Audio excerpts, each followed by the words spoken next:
The nearest Starbucks is 17 minutes away? Somewhere in the foothills of Northern California, one family battles earth, wind, fire, and water. They strive to hack a living out of the wilderness. They will need to learn skills. Why don't you build a shed? Stamina. Cut the tree, build the deck. Stick-to-itiveness. Cut down the tree, chop the wood. And stick-togetherness in order to survive. It's Noyes on the Homestead. 7 acres may not sound like much until you have to take care of every inch of it. Come on, Dad, not every inch. Well, not every inch of it, but lots of inches of it. This homestead sits on a patch of Northern California foothill country, a place where oak trees dominate the skyline. Wildlife comes and goes like it owns the place, and this land has a way of teaching us lessons, sometimes the hard way. Speaking of lessons, Grandpa Ron and Grandma Cindy have been teaching these lessons going on 40 years now. They've taught it to their son, that's me, Greg, and my wife, Natalie, and our 4 kids, Annabelle, That's me. and Abby, little brother Max, and big brother Matthew. They do have a yuppie gene in them, but they're also adapting to life in the country. There's a lot to learn, so hold on tight.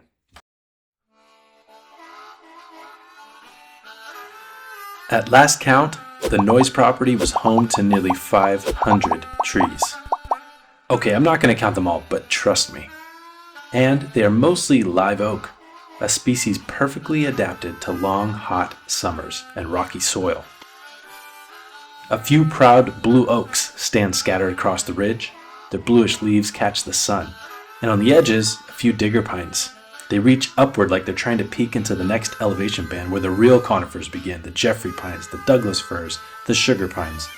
It's a beautiful country, but not always forgiving. And for episode 1, the Noyes family is taking on one of homesteading's greatest challenges, keeping those dead trees at bay. Not only so they don't fall on the things they care about, not only to keep trails open and the property looking good, but as a critical act of fire suppression.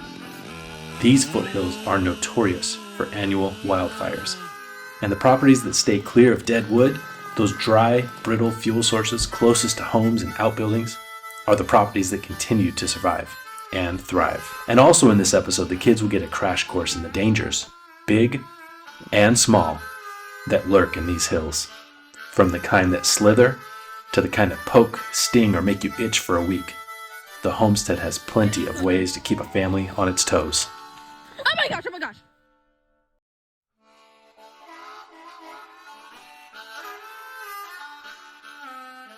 It's the first episode and we're just going to get right into it. There's so much to do up here, it's hard to know where to begin sometimes. How about cutting down some trees? Now, the term live oak refers to the species, not the condition. It's a live oak, but it's dead. So it's a dead oak. It's a dead live oak. Today's tree is this one, right here. It's been dead for a long while. Sometimes they fall victim to severe drought, but more often it's the opposite. Oak trees thrive in droughts. It's the water that kills them. In this case, the tree has been surrounded by a regularly watered lawn, and ironically, it is the abundance of water that slowly killed the tree. Also, it stands uncomfortably close to the house. It's about 30 feet tall, and it's closer than 30 feet from the house, leaning just enough to give a homeowner the kind of thoughts that keep you awake at night. As we stated in the intro, there are multiple purposes to cutting down dead trees: fire suppression, firewood, aesthetics, and building character. Yes, girls can use chainsaws and cut firewood as well, but this job is going to involve the boys. Before any cutting happens, though, there's a sacred ritual observed on the Noyes homestead. Some men suit up for battle. Some suit up for glory. Greg suits up so he doesn't get sawdust in his eye.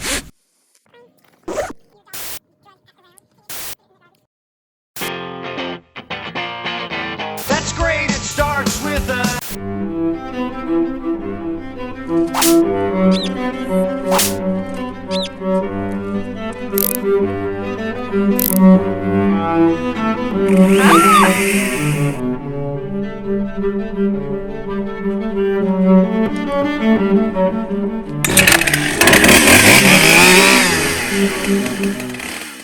Once armored, the strategy begins. Normally I would go some comfortable low cut down here, but in this case, this tree had multiple giant branches coming out of it, and I don't want to mess with that. It's way too thick for the saw to get through and give a clean cut. It could fall any direction if I start cutting down there. So I'm going to just look at this remaining branch trunk that's right here. We'll probably make a cut right about here and right about there to cut our wedge, and then make the back cut from here. Hopefully it'll fall this way. If it falls exactly where I want, right in the middle of this grass, that'll also make it easy to cut up for firewood so that you're not climbing in the bushes. It's just in a clear open area. Dog, please? First, a song to pump you up. Let's do this. Tea for yawer, tea for yawer, tea for yawer. And I say that the only thing better than tea for yawer is when you record tea for yawer. Yeah, tea for yawer. Oh! A well-placed notch cut will steer the fall away from the house, in theory. But sometimes, trees have other opinions, and gravity always casts that final vote. We'll be right back. We'll be right back after this next segment, where we head over to Uncle Richard's house for a little conversation called Between Two Dumbbells. You ever wonder what happens when a smart Belle talks with a smart Richard? So, what's the dumbest thing you've ever done? Was it tearing up your foot or tearing up your finger? Finger. And why is that? Because I sawed right through him. That's really dumb. It is dumb. Now you don't have to wonder.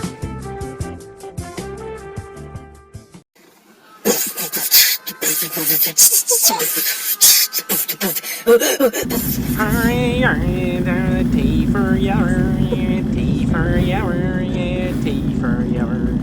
And I say that the only thing better than tea for yawer is when you record tea for yawer. Yeah, tea for yawer. Oh! Now the goal is to fall the tree. Fell the tree? Dad, do you mean to make the tree fall?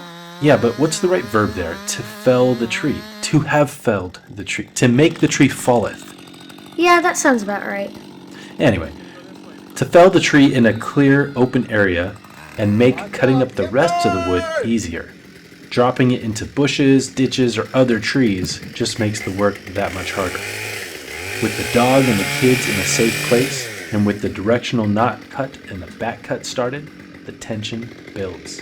Every homesteader, or in this case, I mean every homeowner with property out here, knows this moment. The creak, the shift, the sound of thousands of pounds of lumber choosing a direction.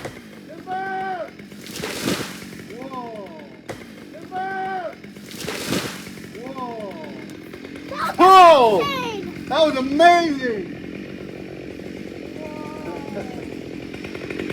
That was actually so cool.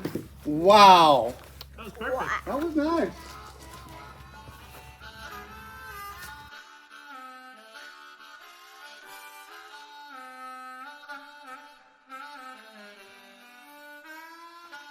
And just like that, the dead oak returns to the earth, down and ready for harvest.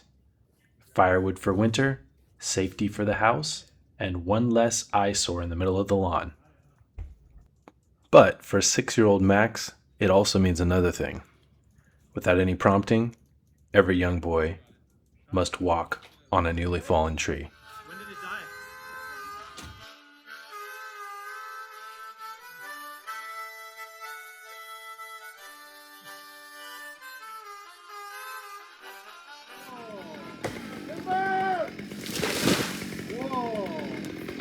Oh! That was amazing! That was actually so cool. Wow! That was perfect. That was nice. And now, a tale from the homestead, where every story is true. Or is it?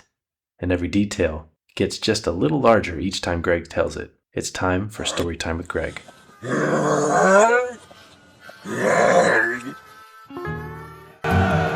don't you join me for a story?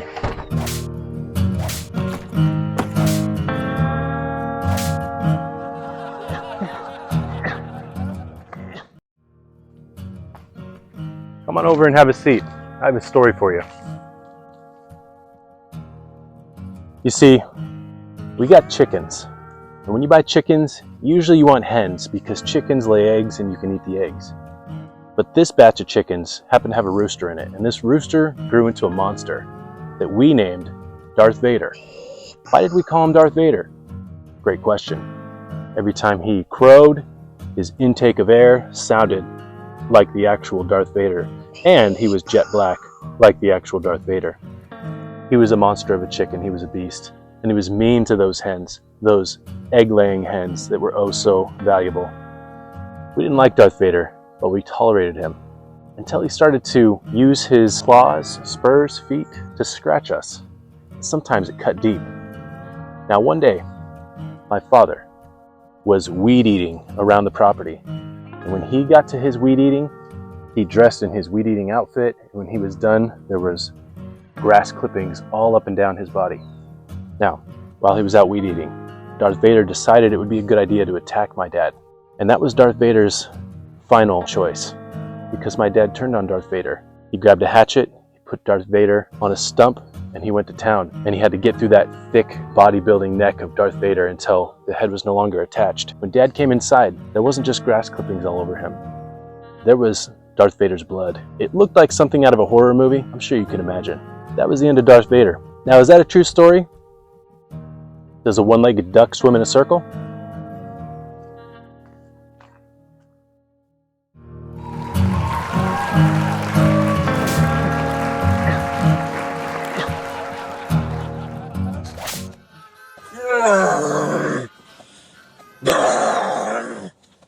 Dead trees aren't the only hazards out here. Northern California's foothills have a long history with a certain notorious reptile, the western diamondback rattlesnake. One evening, just as the light faded, 11-year-old Annabelle nearly stepped on a small one coiled in the grass. Rattlesnakes are shy by nature, but they're perfect at hiding in places where people and dogs are perfectly bad at watching their step, and they like to come out at night to hunt. Okay, so there's a rattlesnake right there, and can somebody turn on their flash, please? No. I'm vlogging, obviously.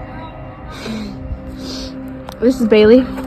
The Noyes family has had more than one dog bitten over the years. Dogs usually recover. They may have a patch of missing fur or be miserable for a few days, otherwise they make a full recovery. But people aren't always as lucky. We don't want her getting bitten and then brutally poisoned.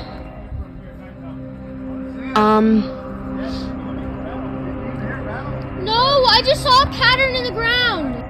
She almost stepped on it.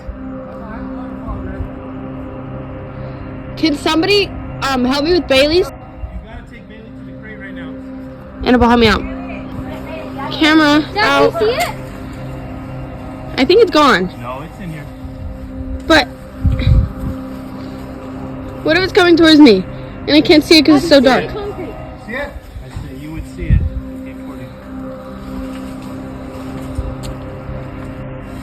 What she got there, Dad?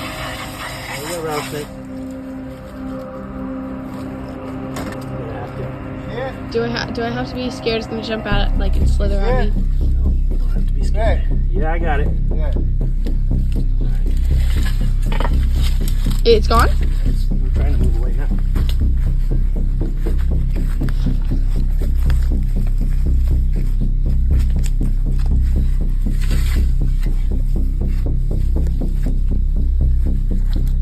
Oh, I see it.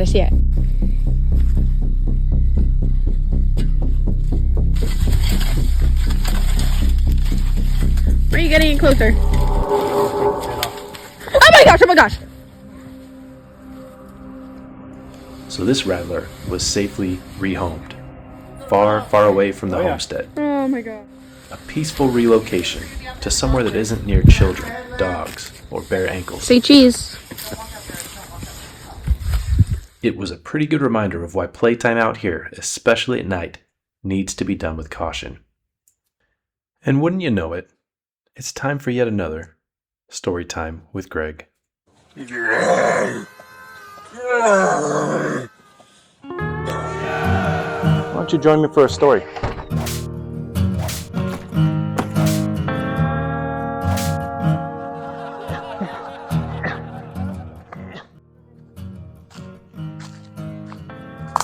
Why don't you come join me for a story? Have a seat. So my first car was a 1997 Nissan Maxima. It was nice for the time.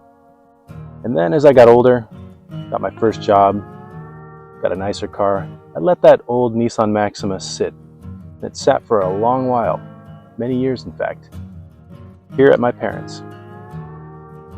I decided it was time to give that old Maxima a wash. So I started it up. Yes, it did start up. Pulled it down to the driveway and got to washing. Now, after I made a couple passes washing the car, I noticed something out of my peripheral vision. I looked down. It was a rattlesnake. That rattlesnake had been in the car. I think it was in the engine bay, but it was in the car somewhere. And it was staring right back at me. Now, had I not seen it in time, I could have stepped very close to it and gotten bit. But I didn't. What did I do with that rattlesnake? You tell me. Now, was that a true story? Does a circus clown pack extra noses?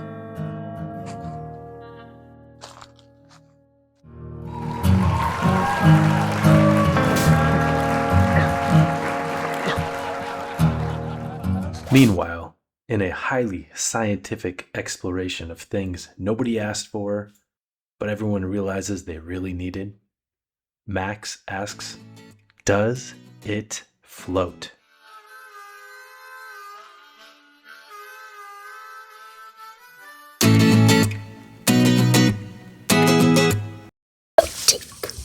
Does it float?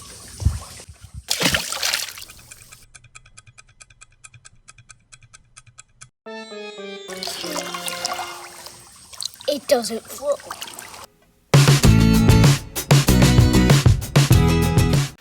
If the rattlesnake was not enough proof, life on the homestead doesn't end when the sun goes down. Trail cameras, set up at neighboring properties just down the road, capture the nightlife you rarely see in person.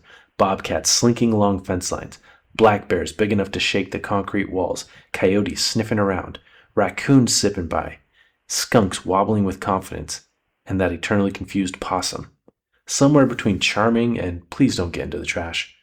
These cameras are proof that the family shares this land with a whole cast of wild locals. Let's take a look at them in order of intensity. Animals in the backyard that get more and more intense. We set up a trail cam and soon found out that our backyard was the community hub for wildlife. Here are the animals we spotted, starting with an inquisitive robin, followed by what we thought was a giant rat, but ended up being a possum. Next was a skunk, which is a member of the weasel family and a cousin of the wolverine. Next up was a cute little raccoon, and then things got serious with this coyote, who kept coming back day or night, probably smelling all the other animals. After that was a beautiful bobcat, which also would sometimes show up in the daytime, probably hunting that robin. And to top things off, came this massive black bear. Look at those claws. It was even shaking the wall it walked on. What are we going to see next? Of course, not every dangerous thing out here has to have fangs or rattles or teeth or claws. Some hazards just wait for you. Blackberry thorns, barbed and unforgiving, ready to snag a pant leg or an arm at the first opportunity. Fig trees, harmless looking until the sap hits your skin and burns little blisters in the shape of bad decisions. And poison oak, California's unofficial state plant, thriving everywhere you don't want it to. The wilderness doesn't need claws to hurt you. Sometimes you just need to brush past it on your way to doing something else. And what about cougars? Mountain lions, arguably the most dangerous animal out here. We haven't talked about those yet, have we? Well, we're about to fix all that because it's time for another Between Two Dumbbells.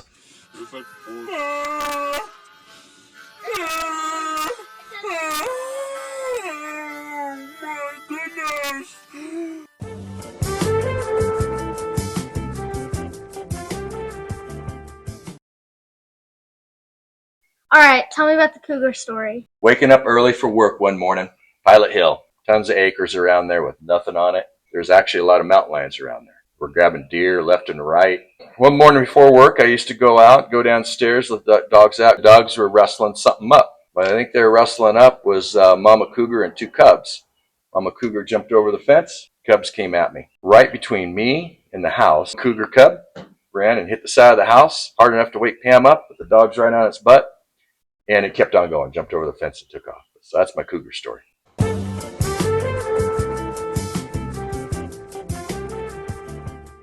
But at the end of the day, all the work, the sweat, the scratches, and the surprises lead to one thing: slowing down together. As the sun fades behind the foothills, the family gathers for that timeless backcountry ritual: s'mores. Wood from today's fallen oak fuels the fire, marshmallows are sacrificed to the flames, and for a moment, the wilderness feels a little less wild and a lot more like home. This is the land, this is the life, this is Noyes on the Homestead. We'll see you next time for episode 2.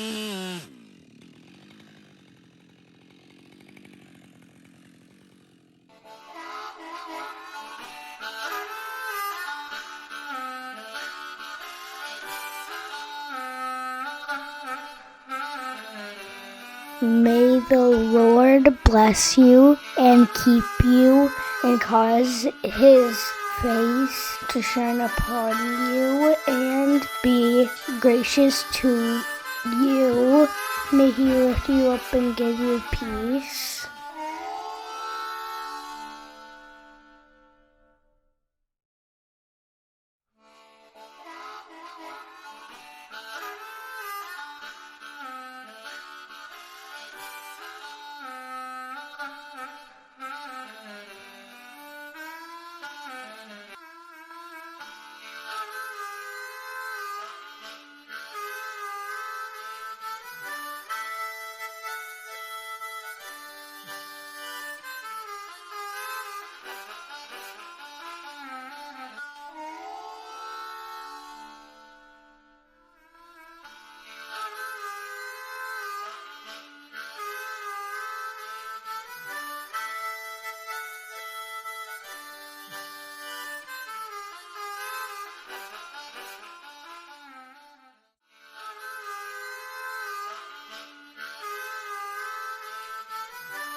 The nearest Starbucks is 17 minutes away? Somewhere in the foothills of Northern California, one family battles earth, wind, fire, and water. They strive to hack a living out of the wilderness. They will need to learn skills: Why don't you build a shed? stamina, Cut the tree, build the deck. stick-to-itiveness, Cut down the tree, chop the wood. and stick-togetherness in order to survive. It's Noyes on the Homestead.